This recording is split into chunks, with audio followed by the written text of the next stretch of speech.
Good morning. I'll tell you two things I'm tired of. Sickness. We've caught something else this week. I don't know what it is, but me and Sarah are sick, and thankfully Elijah hasn't gotten it.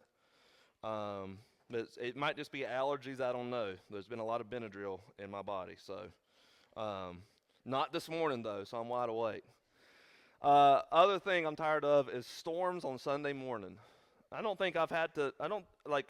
This is twice now, and it's happened three times that we've had to issue a statement about what we're going to do if a tornado warning happens or whatever. And there was a tornado warning down in Albemarle. I don't think it ever really was anything, but it was radar indicated, and just not something I've had to deal with in my 10 years of ministry during service. So that's interesting. One thing I'm not tired of is Duke beating UNC. Not tired of that at all. That's right. Thank you, Duke fans. I'm not tired of Duke winning. You're supposed to be wearing Duke stuff today, Randy. Not your money pants. St. Patty's Day some more, so you wear money pants. I'm going to give Zach and Corey and Bernard another shout out because they were here to midnight one night this week, putting up these TVs, taking the other TVs down, putting up that TV, making sure everything worked. They do a lot behind the scenes that you don't see, and Bernard's the only one that gets paid. So let's give them a round of applause for all that they do. They put in our speakers over here. These TVs were not easy. Of course, these mount in a different area than the other ones mounted, so the mount had to be moved down, and it was a whole complicated thing, and they didn't set the alarm till 11:57 that night, so they were here late, which is it's not even their bedtime at 11:57, so wasn't too bad for them. We're going to continue our series today called Did Jesus Really Say That? And today, we're going to cover a phrase, and I'm going to let you finish it. I'll start it, you finish it if you know it. God helps those who help themselves. How many of you have heard that saying? Yep, ton of times. It's one of the most quoted phrases that is often, you would think it would be in the Bible, but it is not. It actually originated in ancient Greece. They had a saying or a proverb that said this: the gods help those who help themselves. Often, the modern way that it is put is attributed to Ben Franklin in the Poor Richard's Almanac in 1757. But we actually have traced it back to someone named Algernon Sidney in 1698 that says, God helps those who helps themselves. Either way, it has pagan or non-Christian roots, yet is often applied in a Christian setting or in the church. And basically what that saying means is that you need to be doing something. You need to be trying to help yourself rather than waiting for God to do something for you. And as is with most of these statements, there is some truth to that. We should not just sit around and wait for God to move on our behalf. We work with God. But, as with most statements, if taken too far, it can lead to a false view of God and how we are to live in a relationship with Him. But ultimately, what I think this quote gets down to is something that we, at least I, have struggled to understand. How much of my life is determined by what I do, and how much is determined by what God does for me? Because if it's based off what I do, then I need to be doing everything I can to make my life successful. But if it's based off of what God does for me, then I just need to step back and wait for Him to move. The truth is, it is both. So then we come back to that statement. God helps those who helps themselves. It sounds like a good balance. You need to be helping yourself, and God will come alongside of you. But here's the main problem with that statement. It sounds like you have to act first in order for God to help you. In other words, you have to help yourself before God kicks in.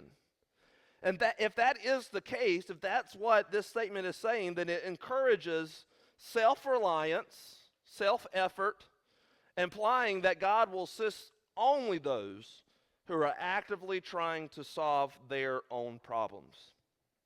So, let's look at Jesus' ministry and see if this is true.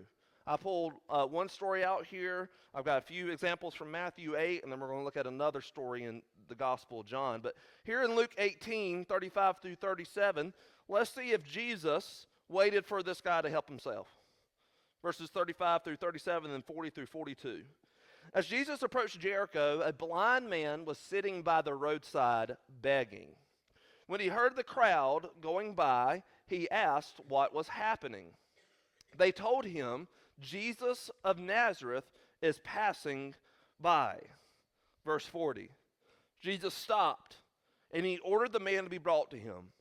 When he came near, Jesus asked him, what do you want me to do for you? He said, Lord, I want to see. And Jesus said to him, receive your sight. Your faith has healed you. Jesus did not ask him, what have you done to be well? Have you seen a doctor to make sure your blindness is not some other condition? Have you tried to give this money to this person to try to heal you? What have you done? No, this man is blind. He can't get to Jesus without someone else helping him. And Jesus doesn't wait for them to bring him. Jesus tells him to come. Bring that man over to me. Order that man to be brought to him. And then all he does is ask that man, what do you want me to do for you? And he said, I want to see. In Matthew chapter 8, Jesus heals a man with leprosy. He heals a paralyzed man that could not make his way to Jesus. He heals Peter's mother-in-law, who didn't even ask to be healed. None of these did he ask, did you see a doctor? Have you been eating healthy? Have you done this? Have you done that? He didn't ask for a tip from them before he did what he was doing. He didn't charge a fee. All he did was act on their behalf. So here's the truth. If God only helped those who helped themselves, then none of us would really receive help. Because the truth is, we are all helpless. Romans 5:6 says this, when we were utterly helpless, Christ came at just the right time and died for us sinners. See, the truth is we need God's help to do anything in life. And this is not understood by a majority of the world, and I would say majority of people in the church. Theologically, which when I say theologically, that's the study of God. So in that circle, we call the help that he gives us grace. Grace is God's unmerited, unearned favor, kindness, and love. It's anything he does on our behalf. And the thing with grace is you can't earn it. You don't deserve it. He just gives it to us anyway. And he has done that for each one of us. And so I've got a timeline up here again. Timeline's going to represent our life. And even to have a timeline, we have to have what is called in the Wesleyan tradition common grace. It's not common in that it's not important. It's common in that everybody has it. That if you have breath in your lungs, you have received grace from God. If you have life, you have received grace from God. So let me ask you, what did you do to earn life? What did you do to help yourself get to that point? Nothing. It is God working on your behalf to knit you in your mother's womb so that you could have life. See, if God only helped those who helped themselves, we wouldn't exist in the first place. Let's say that halfway through our life, or just whatever point, this is the point where we get saved. And the verse that we looked at in Romans is indicating, talking about salvation. So let's say at some point we get saved, that's that mark. Leading up to that point of getting saved, you can't make that decision without God's prevenient grace. And that's a big word, but just focus on this part right here. Prevenient grace. It is the grace that goes before. It is the grace that goes before salvation. So, the reason why we need grace even to follow Jesus or to make this decision of coming to faith in him is because of the fall, because of Adam and Eve's sin. We are so messed up at our core that we're not going to want to make that decision. We're not going to want to follow God. And so we need God to free us up to make the decision to follow him. Now, what we would teach in our tradition is that God gives this grace to everyone as well. He gives the common grace. He gives the prevenient grace. He has given everyone the ability, the power to choose him, to choose to get saved, to choose to follow him. That is the grace that goes before he has made that able. When you get saved, it's called justifying grace. And this is the grace that we sing about when we sing Amazing Grace, when most of our songs are talking about his justifying grace, the grace that washes away our sin, the grace that sets us free from sin, the grace that forgives everything we've ever done wrong. We didn't earn that, we don't deserve that, but God gave it to us. And then from there, for the rest of our life, there's what's called sanctifying grace. These two graces are received once you come to faith in Jesus, and that sanctifying grace is the grace that he gives us in order to live the life that he has called us to live, in order to be Christ-like. So these two, everybody has received. They lead into making this decision. If you make this decision, you receive that grace in order to live the life that God has called us to live. The truth is, you wouldn't even have a timeline, you wouldn't be able to be saved, you wouldn't have your sins wiped away, and you wouldn't be able to live a Christ-like life without God working on your behalf first. Because you are so messed up. I am so messed up. Humanity is so messed up because of sin, so corrupted because of sin, that we can't move unless God moves first. And if you are here today, God has moved first. If you are saved, God moved first. And then you experience God's move in your life so that you can follow him. God has moved on your behalf. So the saying that God helps those who help themselves is completely wrong. Because we can't help ourselves without God's help first. And so my main point for you is simply this, 4 words. God helps the helpless. God doesn't help those who help themselves. He helps the helpless. The truth is God helps everyone. Those that get prideful, they just don't realize that they are helpless. Those that get prideful are people who just don't remember that they need help.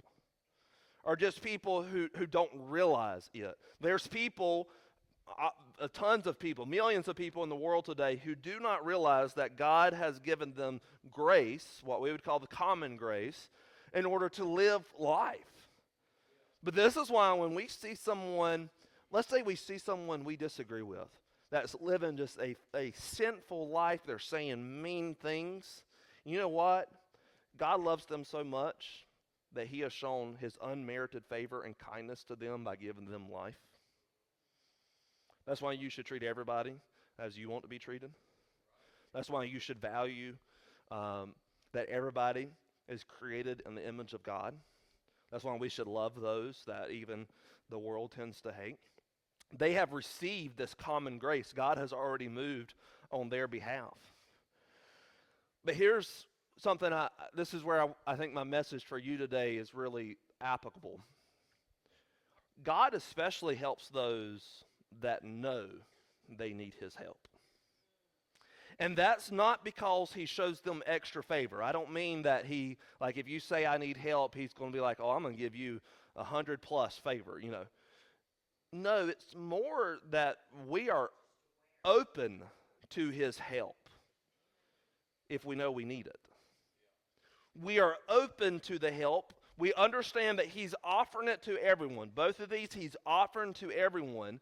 And so he's offering it to everyone, but it's up to you how much you receive it. So if you receive the prevenient grace to make the decision to follow Jesus, then you'll receive the justifying grace and the sanctifying grace in your life.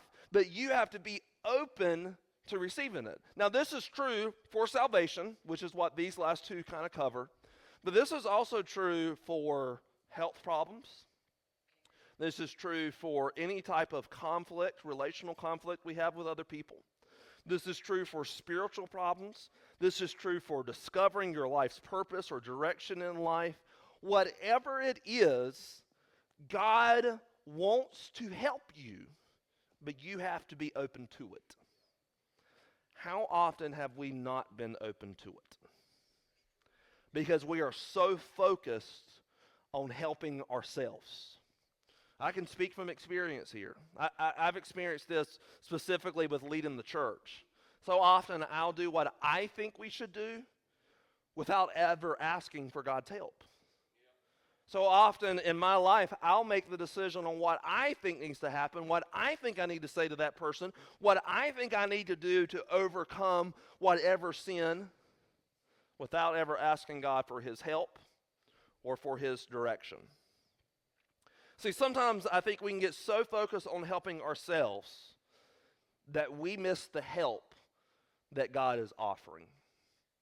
And to show you this, I've got a story in John chapter 5 I want to read to you. John chapter 5 is a story you may be familiar with, but it's the man that's at the pool.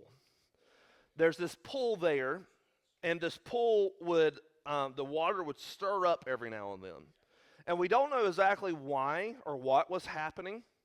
We don't know if it was like a spring that maybe sprung up, and we don't know if it was demonic in some way. We don't know what was really happening there. But this pool would stir up, and somewhere along the line, someone said that if you get in the pool, when the water gets stirred up, you will be healed of whatever disease you have, whatever problem you have. And so what happened is a bunch of people that had chronic illnesses gathered around that pool, just waiting for the water to move. And as soon as the water would move, they would all rush to get in it because they all would rush to be healed. And so Jesus comes onto the scene. He comes to this pool, and starting in verse 5 of John 5, it says, one who was there had been an invalid for 38 years. Other words, he was paralyzed for 38 years. We don't know how old this man is, but I think it's safe to say majority of his life, if not all of his life. When Jesus saw him lying there and learned that he had been in this condition for a long time, he asked him, do you want to get well? In other words, do you want my help? Sir, the invalid replied, I have no one to help me into the pool when the water is stirred. While I'm trying to get in, someone else goes down ahead of me. Now, do you see what happened there? Jesus says, do you want to get well? In other words, do you want my help? And this man says, hey, I can't get to the pool. Everyone else gets theirs before me. And Jesus, I'm thinking Jesus is like, no, you didn't hear me. Do you want to get well? I didn't ask you if you want to go get in this pool that really can't heal you. I'm not asking you if you think you should be doing what you think you should be doing. I asked you, do you want my help? Do you want to get well? How often do we do the exact same thing? He says, do you want my help? And we say, yeah, I do. And then we apply for every job out there rather than asking him which job we should apply for. Or we say, yeah, I want your help.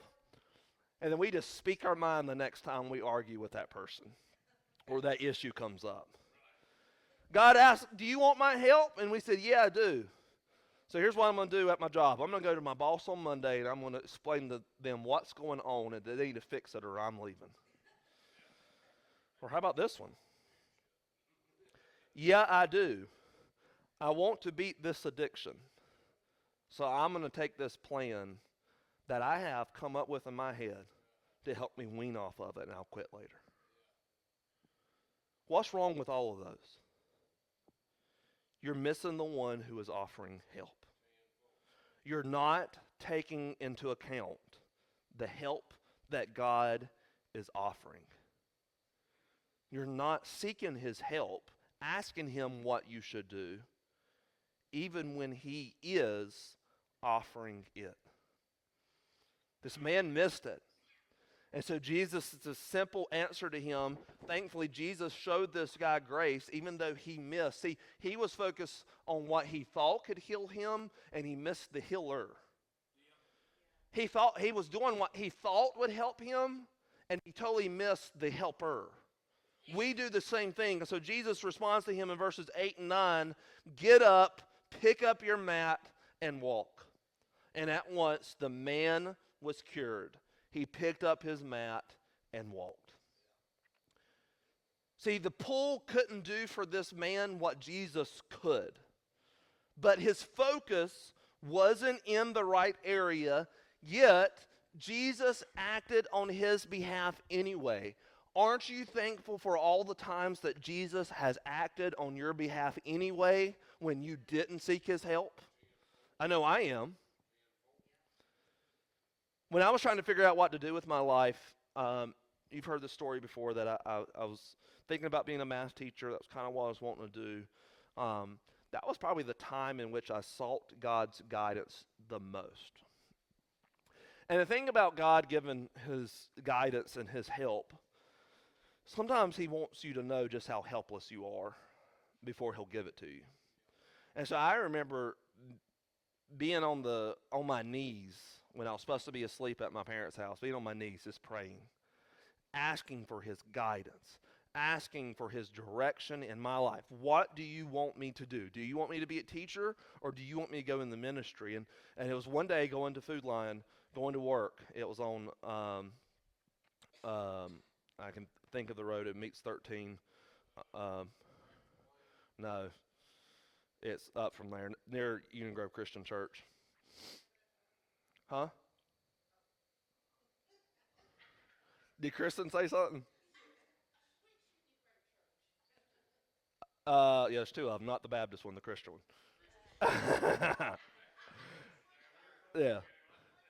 Woodfern is Woodfern Road, right there on the straight stretch through those chicken houses. I was in my black truck, and the Holy Spirit just came over me. And I started crying, and I don't even hardly remember the drive from there. But I knew at that point God was confirming that I was called into ministry. I knew that he was calling me into that for my life. And for me, I needed that confirmation in order to take that step, because that was a big step. You've heard me say pastoring doesn't pay much. Pastoring's not easy. It's not the easiest job in the world. You're on call 24/7 essentially. There's some good things about it. Obviously, I love seeing people's lives change here on earth, but ultimately affecting those lives for eternity. But we're all called to do that. It doesn't take a pastor to do that. We're all called to do that. But I asked for God's help the most at that point that I ever have in my life. And it took a while for me to receive it, but I did. And I'm so, so grateful looking back at that. There's also been times in my life where I have not asked God for his help. Often in struggles with sin, I would come up with my own plan on what I need to do to overcome whatever sin it was. And if you want to make God laugh, come up with a plan. And guess what? My plans would fail just about every single time. I tried what I thought I needed to do when really what I needed to do was to ask God for help and to get on my knees again to beg Him for His help. So let me ask you 3 questions. This is the 3 application questions. These are the 3 things I want you to take away. The first question is this: do you know you need God's help?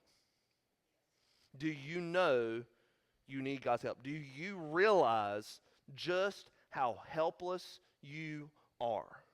Do you realize just how much you needed God's grace even to get saved, to live a holy life, to be set free from sin? Do you realize that you need God's grace to live, to breathe this next breath?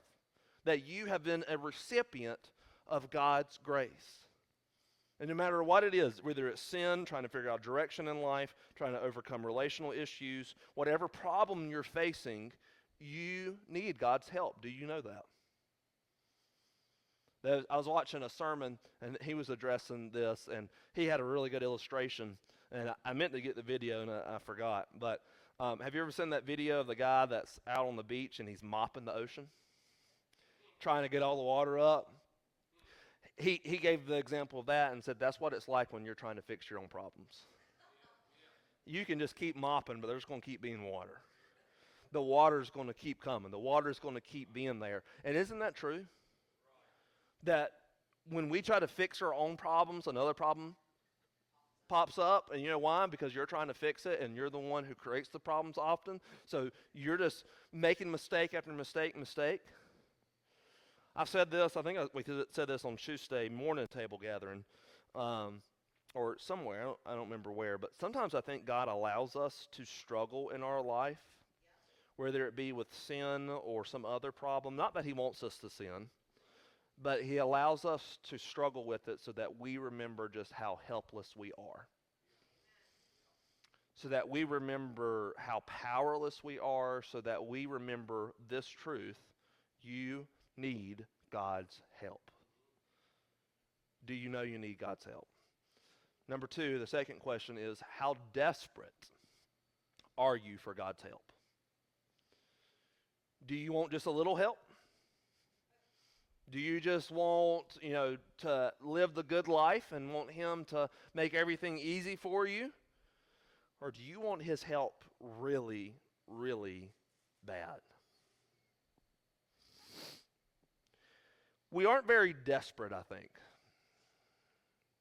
because we have a whole lot in our world, in the American culture, to distract us, to numb us. We have Facebook and TikTok to scroll through so that we just mindlessly scroll and try to forget our problems.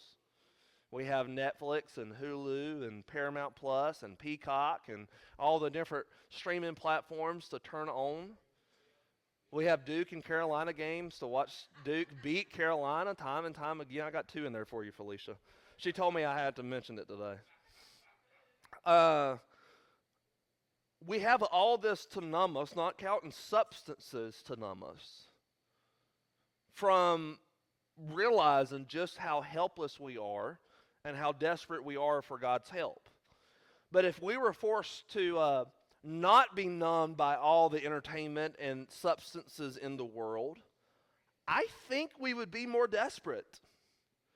I think that the altars would be full on Sunday morning asking God to help. I think our Monday night prayer group would have more than 2 people showing up because they are desperate for God to help whatever it is they need Him to help with. So let me ask you, how desperate are you? Have you settled for something in your life that shouldn't be there? Have you settled for whatever your life looks at? Have you just thought, maybe I can just say a little prayer at night? No, you got to show that you're desperate at times. So how desperate are you for God's help? Sometimes I think God allows our struggles to get worse so that we become more desperate.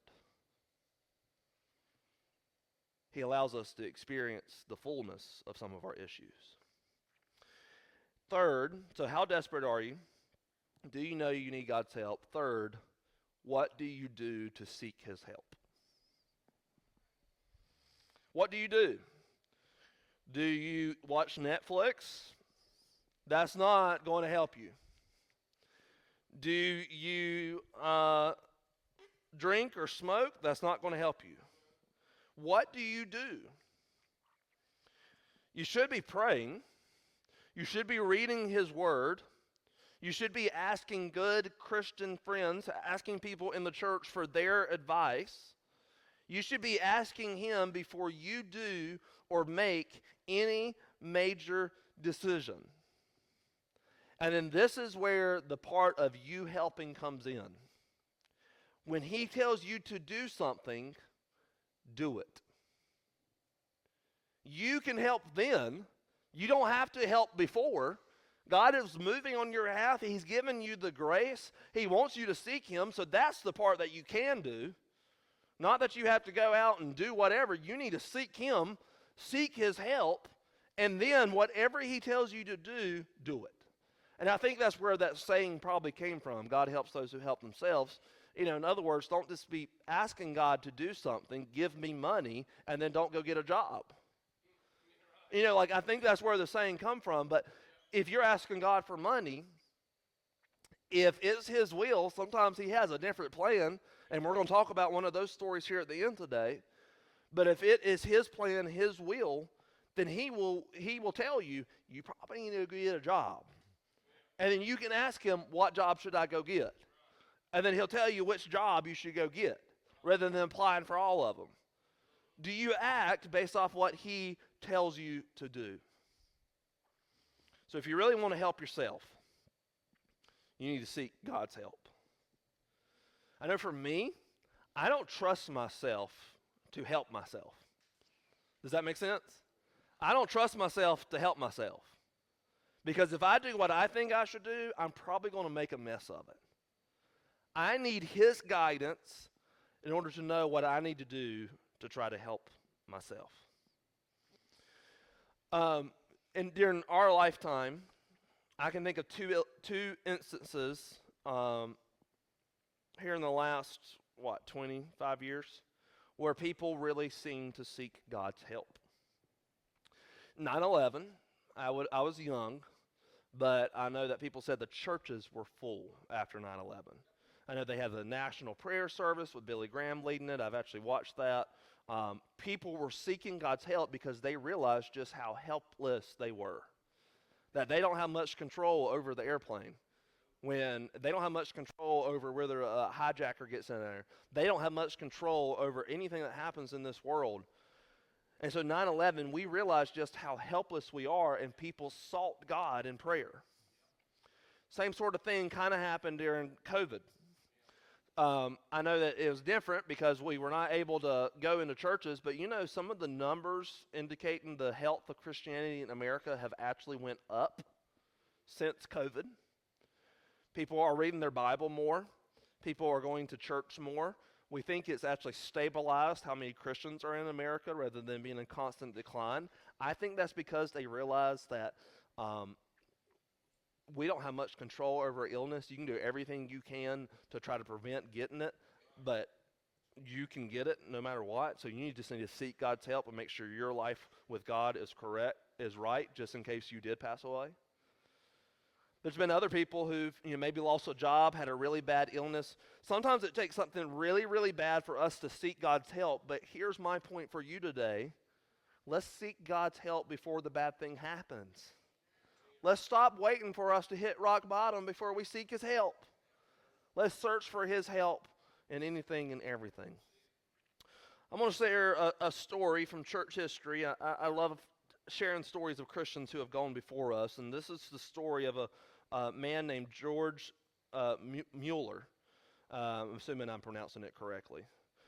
He was a 19th century German evangelist. Did you get a picture? Yeah, there he is. Nice looking man. 19th century German evangelist and missionary. He founded several orphanages, specifically one called the Ashley Down Orphanage in Bristol, England. This man cared for over 50,000 children. What he realized was that the orphanages were requiring people, the kids or the families, to pay. And so he decided to create the orphanage where they didn't have to pay. And so he was specifically looking for ones that didn't have a mother or father. I think some of the other ones was a little bit different from orphanages today. It was if this one family member was out. But he decided to reach these children. And so he created these orphanages. He also started 117 schools, educating over 120,000 children. However, he faced significant financial challenges in supporting these orphanages.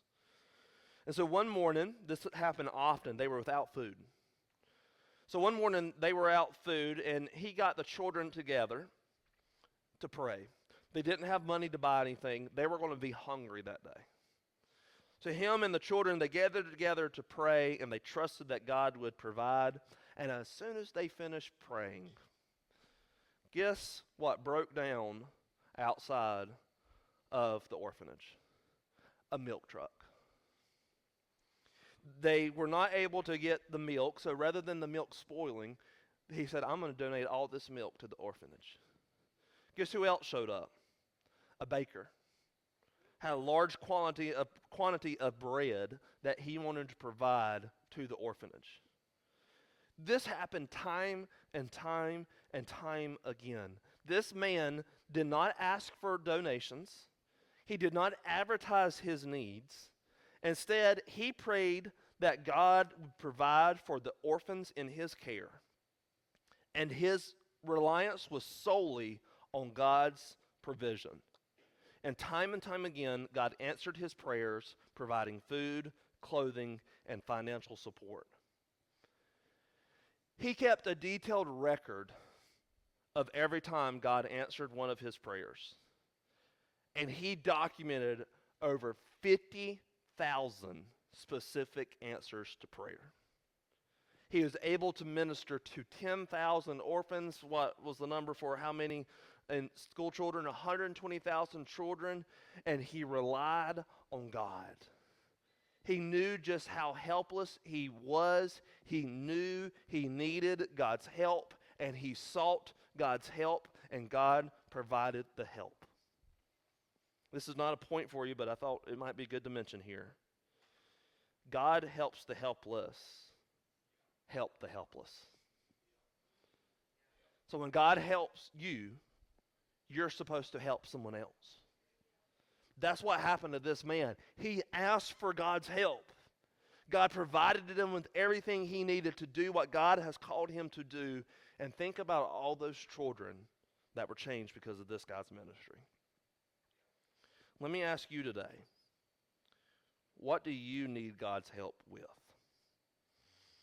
As the worship team comes up, we're going to sing one last song, and the song is Run to the Father. Because those questions that I asked you was, number one, do you know you need God's help? And I hope that you listen to what I taught today and realize you do need God's help. Number two, how desperate are you for it? Are you fine with just kind of how life is right now? Do you just going to seek it a little bit now and then? Or do you want his help really, really bad?